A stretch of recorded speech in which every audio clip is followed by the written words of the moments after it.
Oktober sore kita sudah mengambil hasil visum dari Laboratorium Forensik Cabang Makassar sehubungan dengan permintaan kita untuk otopsi dan visum terhadap korban yang TKP di Jalan Pramuka. Dan dari hasil visum repertur serta hasil laboratorium forensik ada dua kesimpulan yang perlu rekan-rekan garis bawahi.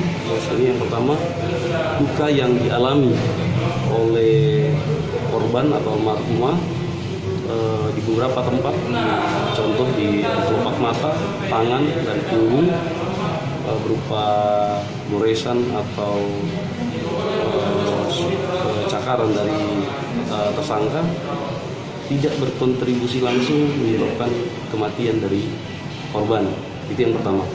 Yang kedua, adanya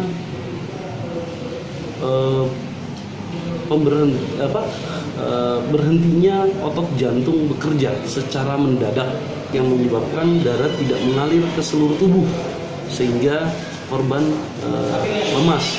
Jadi tersangka atau sudah ditetapkan? Sudah ditetapkan, tadi malam kita lakukan penahanan sesuai dengan visum karena kita betul-betul hati-hati.